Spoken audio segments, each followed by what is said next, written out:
Alright, class 10. Now we move on to the next lecture of the rise of nationalism in Europe. अभी तक आपने देखा था कि नेशनलिज्म की परिभाषा क्या है. As you have seen, what is nationalism? तो नेशनलिज्म तो आपने देखा कि ये एक देश से बिलोंग करने की बात है. राष्ट्रीयता या राष्ट्रवाद जिसे हिंदी में कहा जाता है. तो अपने आप को किसी देश के साथ जोड़ के देखना नेशनलिज्म कहलाता है. और ये जो भावना है ये कब लोगों के अंदर पैदा हुई, कब इसने पूरे दुनिया में अपने आप को फैलाया, कब हर एक देश नेशनलिज्म से वाकिफ हुआ, जुड़ा. तो ये देखते हैं हम इसमें नेक्स्ट स्टेप जो है हमारे चैप्टर में वो क्या रहा. तो इसको देखने से पहले बात करेंगे एक नेशन की. तो नेशनलिज्म आपने देखा राष्ट्रवाद, तो उससे पहले जो नेशन वर्ड आता है इसका मतलब क्या है. आप किसे एक नेशन की परिभाषा के अंदर रखेंगे. अगर आप हिंदी में इसको देखें तो आप कह सकते हो कि राष्ट्र, या फिर किसी देश को आप नेशन कहते हैं. तो इसकी परिभाषा भी या इसका मीनिंग भी अपने आप में वो नहीं है एग्जैक्ट जो हम सोचते हैं. तो ये क्लियर किया है रेनन, अर्नस्ट रेनन जो फ्रेंच फिलोसोफर था. 1882 में उसने एक स्पीच दी थी यूनिवर्सिटी में, जो बाद में न्यूज़पेपर में पब्लिश की गई थी under the article of what is a nation. Nation है क्या, देश क्या है. 1882 में उसने बताया था कि देश है क्या. In this essay, Renan criticized the notion suggested by others that a nation is formed by a common language, race, religion or territory. तो उसने इस बात को पूरी तरह से नकार दिया कि कोई देश ये नहीं होता कि वो किसी एक भाषा को बोलता हो, एक जाति उसमें रहती हो, एक धर्म को मानता हो, या उसकी अपनी एक टेरिटरी हो, उसकी अपनी एक जमीन का हिस्सा हो, तो उसे आप देश नहीं कहेंगे. तो अर्नस्ट रेनन के हिसाब से देश क्या है. A nation is the culmination of a long past of endeavor, sacrifice,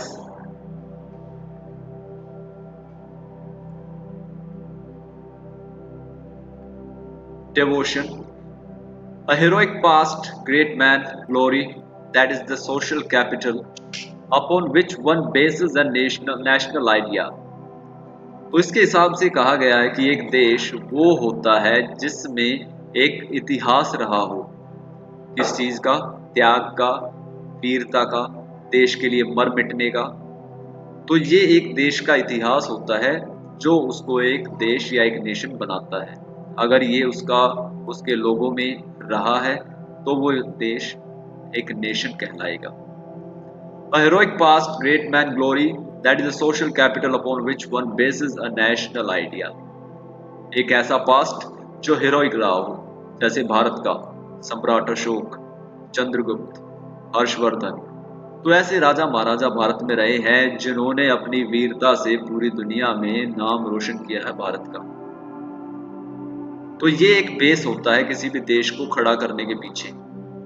To have common glories in the past, to have a common will in the present, to have performed great deeds together, to wish to perform still more, these are the essential conditions of being a people.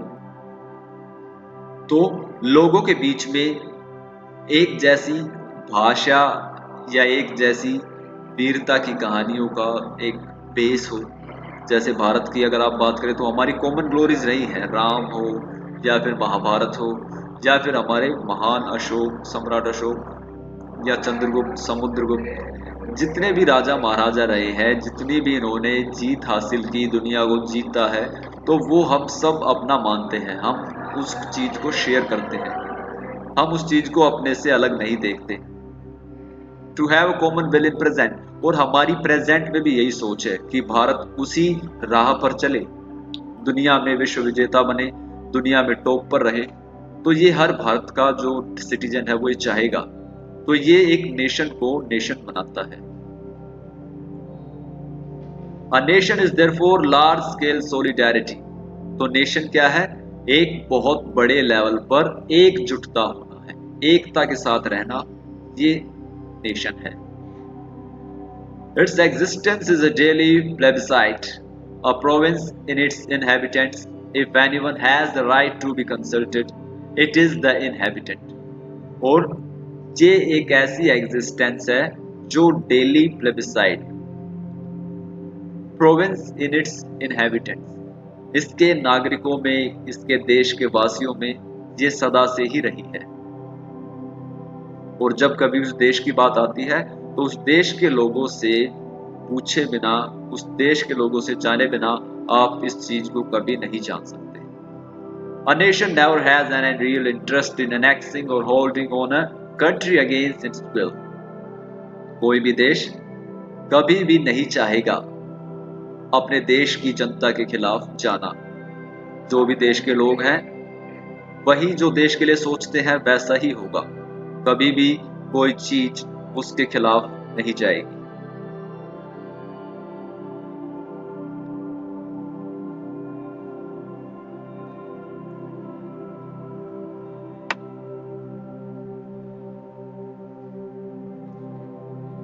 The existence of a nation is a good thing, a necessity. Even their existence is a guarantee of liberty, which would be lost if the world had only one law and only one master. और इस देश का रहना बहुत जरूरी है। किस देश का रहना बहुत जरूरी है?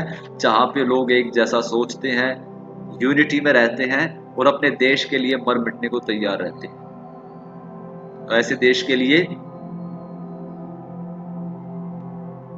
कुदरत भी पूरी तरह से वेलकम करती है। और वो जो वर्ल्ड है वो गुम हो जाएगा कब? जब इस पूरी दुनिया में एक ही मास्टर होगा और एक ही कानून होगा। आप जानते हैं दुनिया में सबकी अलग भाषा है, अलग व्यवहार है, अलग उनके रीति रिवाज हैं, तो सबका अलग रहना एक नेसेसिटी है। ये एक अवश्य होने वाली बात है, श्योरिटी है इस बात की। और आप कभी भी उनको एक मास्टर के नीचे नहीं रख सकते, क्योंकि किसी देश का होना इसका मतलब है आपकी लिबर्टी की गारंटी, इक्वालिटी की गारंटी। तो ये कहना था नेशन के बारे में। अर्नस्ट रेनन का 3 मार्क्स का क्वेश्चन कवर करता है ये बोर्ड में कि what is the definition of a nation by Ernest Renan. तो ये इसकी डेफिनेशन है।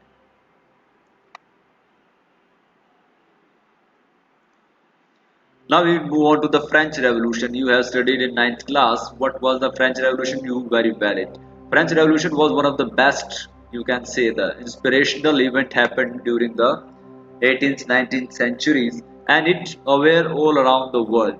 It gave an inspiration to the people what they can do if they want. The first expression of nationalism कहा गया है French revolution को। First expression का मतलब क्या है कि देशभक्ति या देश से जुड़े होने की पहली जो एक एक्सप्रेशन है, फीलिंग है, वो फ्रेंच रेवोल्यूशन ने पैदा की थी। French Revolution led to a change in politics and constitution of France.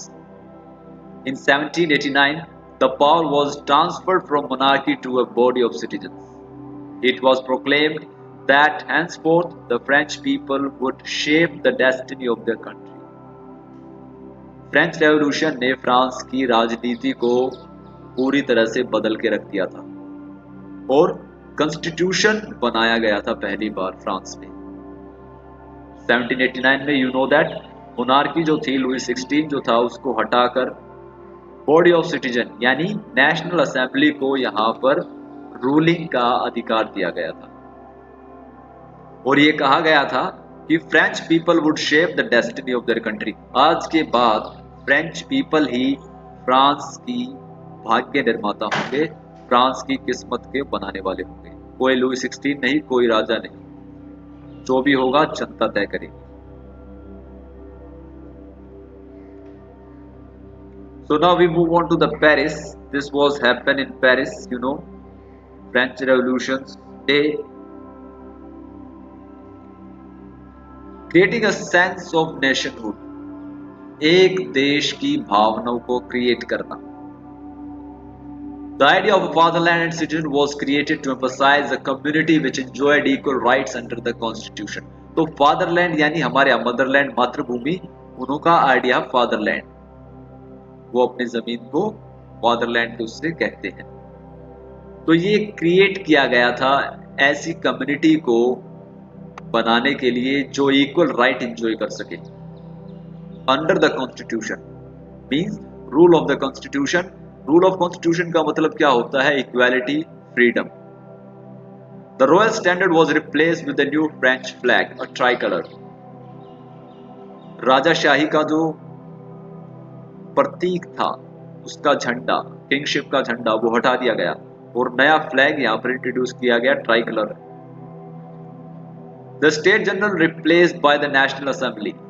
State general को हटा दिया गया जो राजा की अपनी बनाई गई थी, लुई 16 ने जिसको बनाया था, उसकी जगह ले ली नेशनल असेंबली ने। In the name of nation new hymns were compose and oaths were taken. देश के नाम पर नए गीत बनाए गए, नए गाने लिखे गए और कसम खाई गई देश के नाम पर मिटने की। मार्टर्स वर कमेमोरेटेड। शहीद जो हुए क्रांति में, उनका गुणगान किया गया, उनकी वीरता के किस्से सुनाए गए, कहे गए। A centralized administrative system was created which formulated uniform laws for all citizens. एक सेंट्रलाइज सिस्टम बना दिया गया जो सभी के लिए एक समान कानूनों को लागू करने का काम करता था। इंटरनल कस्टम ड्यूटीज वर अबॉलिश्ड।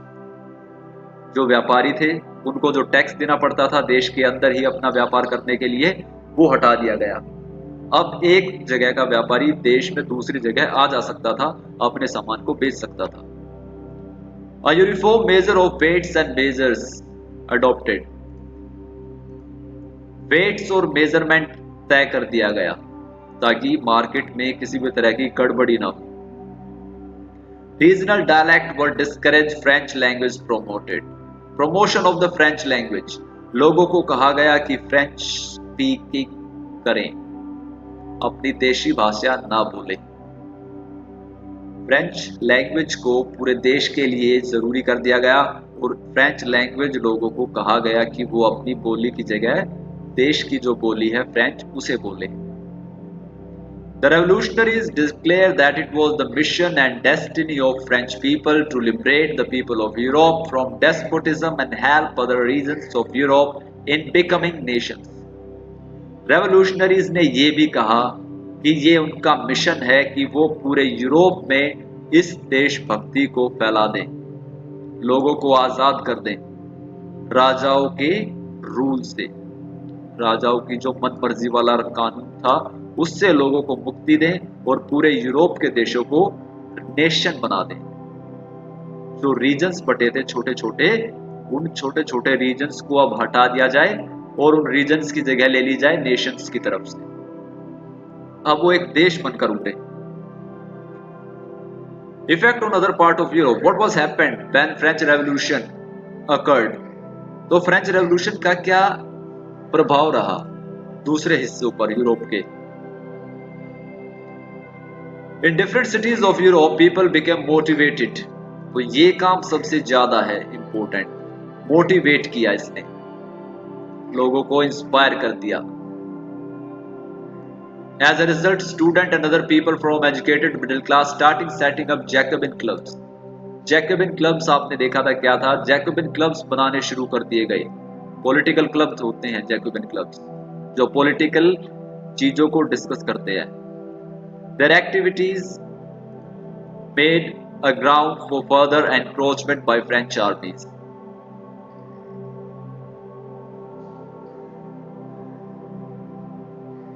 और उनकी इस एक्टिविटी ने, अगर आप अपनी सरकार के खिलाफ खड़े हो जाओगे तो क्या होगा, देश का जो सिस्टम है वो ढीला पड़ जाएगा, कमजोर हो जाएगा।